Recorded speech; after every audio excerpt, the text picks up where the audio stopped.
viewers, we are the Four Fills String Quartet, and we are here to show you lots of interesting things about music and music making.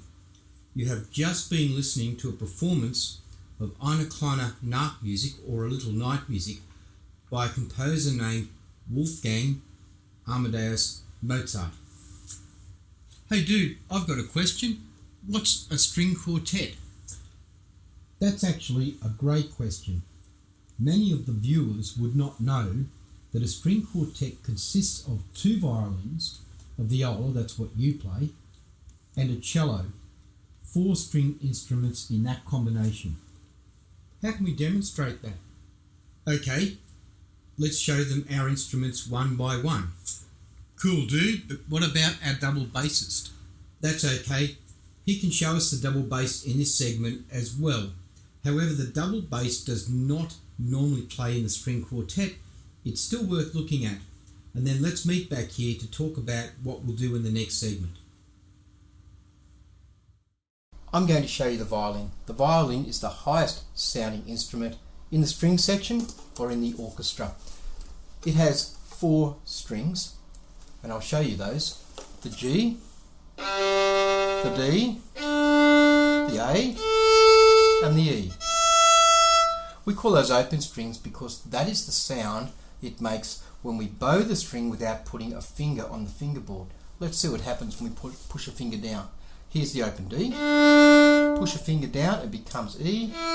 Push the second finger down, and it's F sharp. Push the third finger right next door to the second finger, and it's G. And that's how we can play melodies on the violin. Here's the melody from Eine kleine Nachtmusik that you'll hear later.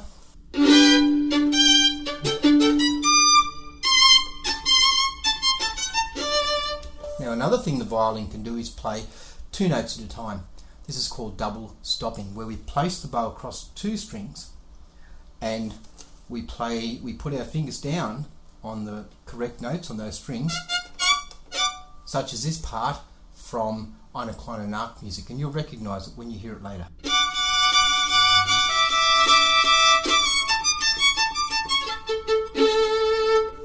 Now another thing sometimes happens in an orchestra, or even when you're playing a solo melody, is the composer might mark in the music an Italian word, pizzicato, which means plucked.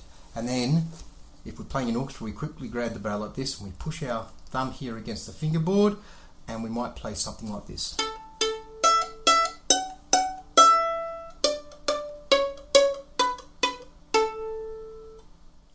Okay, fill number one has shown you the violin as an orchestral stringed instrument, but I'm just going to explain to you a little bit about other styles of playing the violin. When we play the violin in other styles, a lot of people ask me what the difference is between the violin and a fiddle, and it's in the style of playing. The actual instrument is about the same. So my violin is a bit different to fill number one's. It's got this electric bug here, like a microphone, fitted onto the bridge. And I often play with bands playing different styles.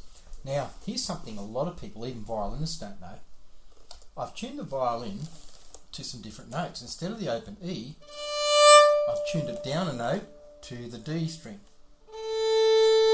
A stays the same, open D stays the same. But whoa, that sounds pretty low. I've dropped the G down to a D, an octave below the open D. Okay, and I'm going to play you a fiddle tune called Bonaparte's Retreat.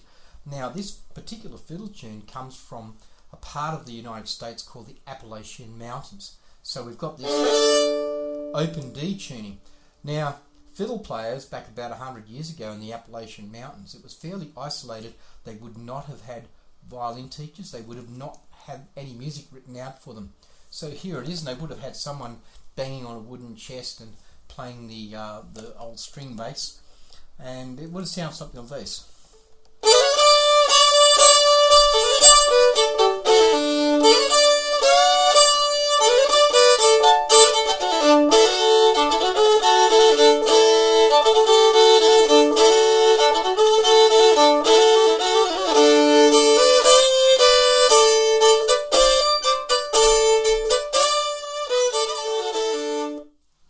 I'm going to show you all about the viola. Now the viola is bigger than the violin. I think it means it's more important. And it has different strings to the violin. It's a bit deeper. So I'll show you. The other thing I need to mention, you'll see it come up on the music on the screen, that we read a different clef. Some people say that's because viola players are far more clever. So first of all, the open C string, the open G, the open D, the open A. See how the music looks a bit different? You soon get used to it, particularly if you're smart like me.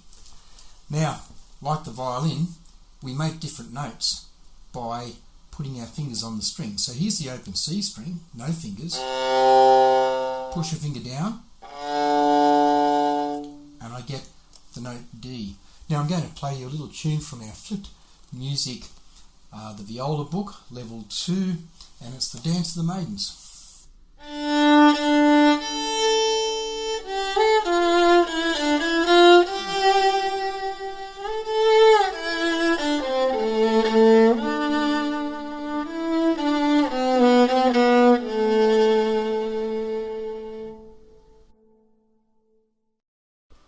Okay, I'm going to show you the cello as an orchestral instrument. So the cello plays in the lower part of the orchestra on the bass clef. So here are the open strings of the cello, and you'll see it come up on the screen in the bass clef. First of all, the C string, then G, then D, then A. Now, in Einoclone and Arc music, you sometimes hear the cello playing a bass line. In the orchestra, quite often the cello will play a bass line, but it can also play a melody very nicely, such as in Einoclone and Arc music, it can play that melody.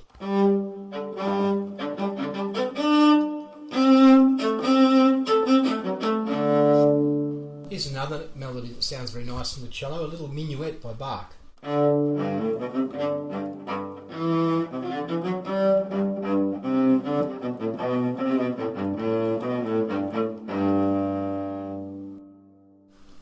And here's another thing that the other fills haven't mentioned, is an effect called tremolo. So when a composer puts all these strokes here above the note head like this, or under the note head, it sounds like this. We move them. I'll just switch across to the other camera.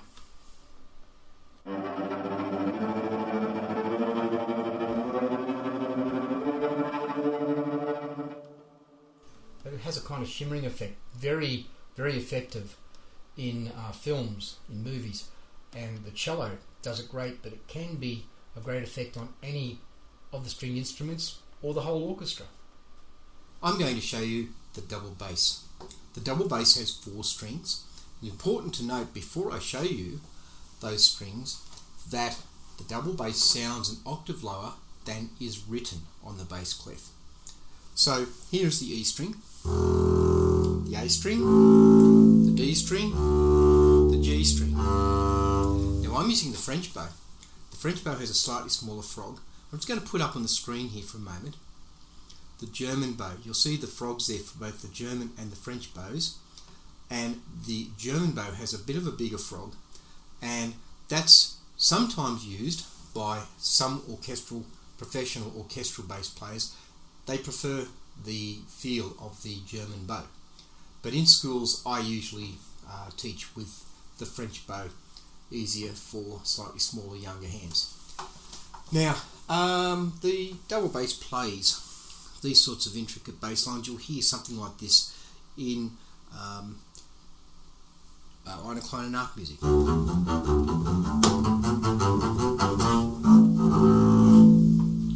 And they also play melodies sometimes like this.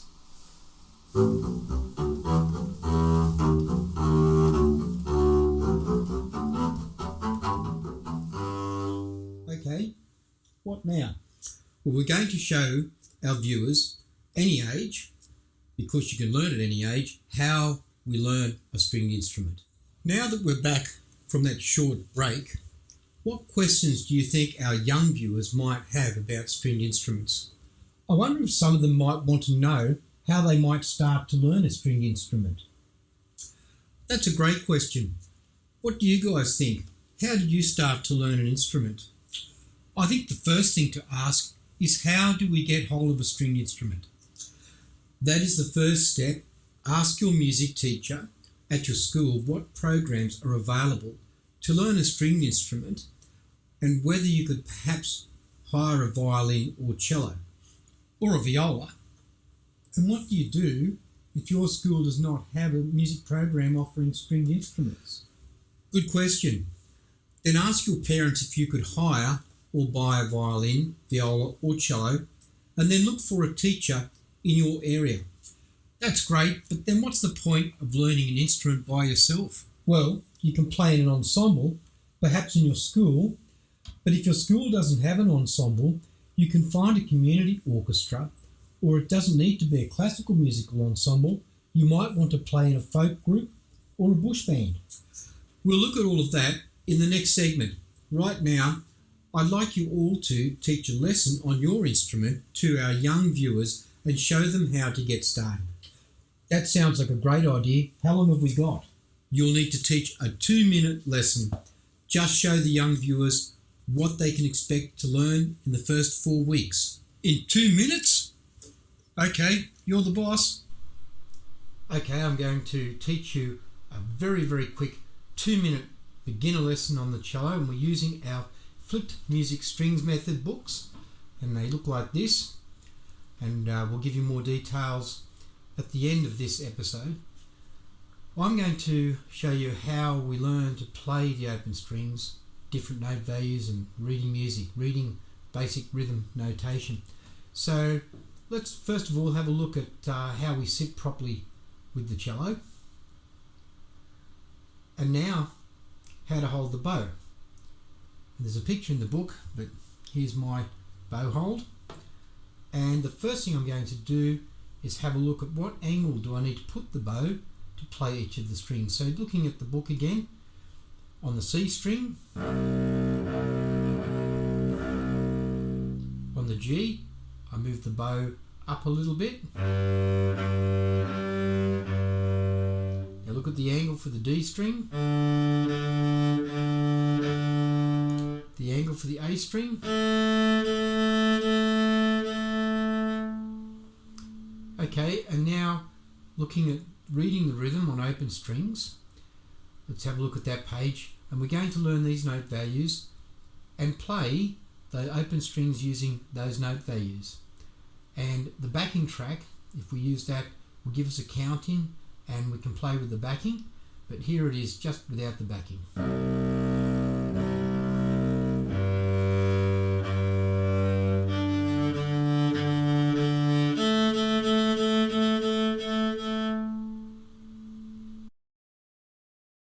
Okay, fill number 4 showed us how we learn the open strings and how to bow the open strings, and then how to read rhythm and play different rhythms using open strings.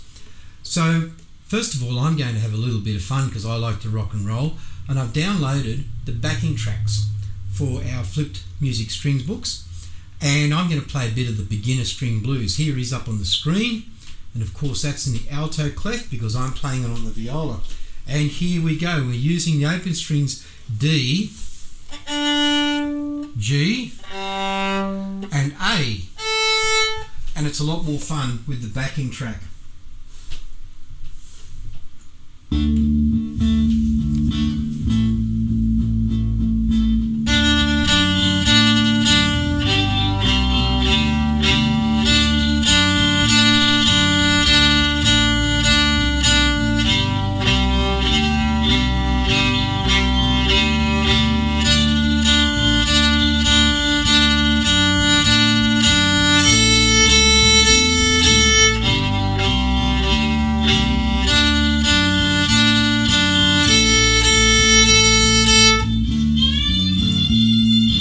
Okay, now I'm just going to go across to the backing track for the Parker Bell Canon, and you'll notice there's the music just for the open strings. We play that over and over and over again, and then later we'll show you how it fits. Okay, so here we go with the backing track, and I'll just play through it once. We played it about 10 times when we're playing it with the melody line. Introduction first.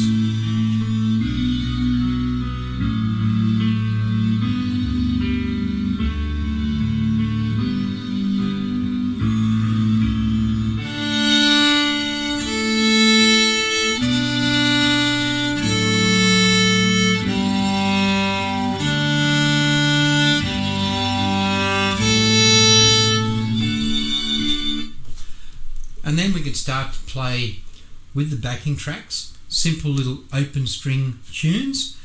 And fill number 2 is going to show you on the violin how that starts to turn into playing melodies that we can even play together. Okay, fill number 4 showed us on the cello how we learn to put the bow on the instrument, on the strings, and the different angles to play the different open strings, and then how to read rhythm and read music. It's all very simple to learn, just like when you learned how to read when you were little. Then fill number 3 showed us how we can combine the open strings to play with the backing track, and it sounds quite good. So I'm going to show you the next step as we start to learn how to put our fingers on the fingerboard. And there are diagrams like this right through the Flip Music Strings books or iBooks. And there's little videos that you can watch that show you up nice and close where to put your fingers. Okay, so I'm going to play now the D major scale, and you'll see there that I need 0, 1, 2, 3, then 0, 1, 2, 3 on the D and A strings.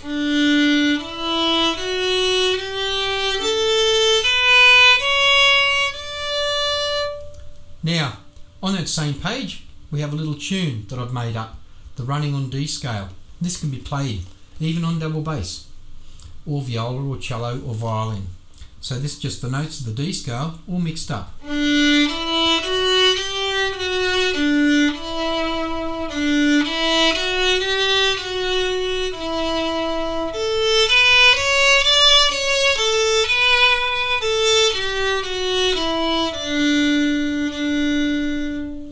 Now, on the next page, or a couple of pages later, we have the Parker Bell Canon melody. So I'm going to play that just without the backing, and then in the next segment we'll put that together as an ensemble.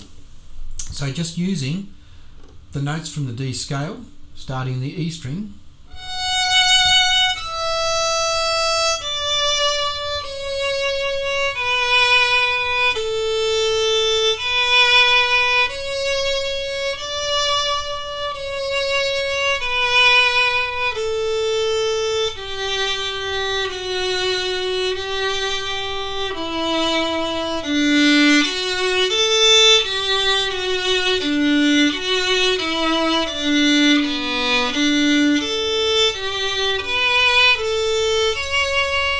and then we can keep going round and round and round and play it over and over.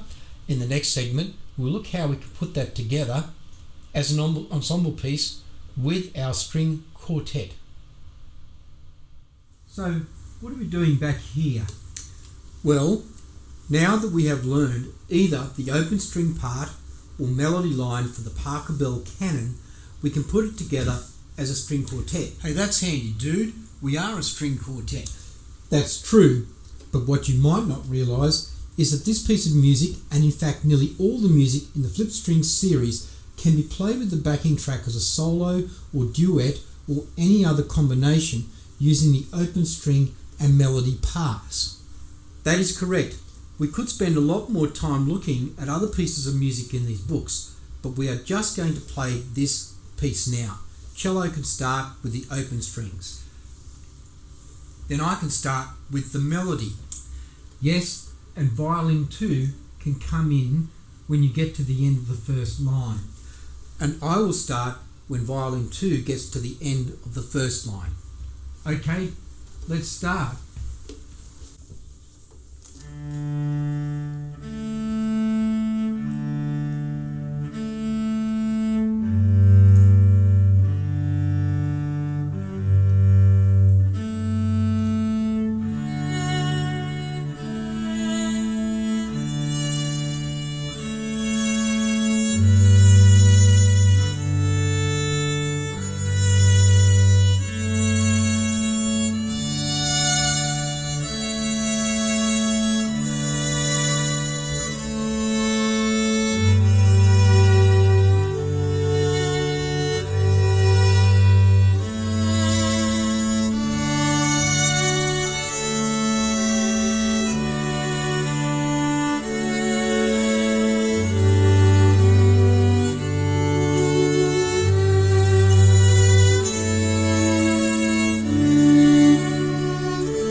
Well done, everyone. This shows what you could accomplish with just 7 or 8 lessons if you practice each day and then combine with other players to form an ensemble. We'll leave you with the 5 fills, playing some more of Eine kleine Nacht music with our double bassist joining us.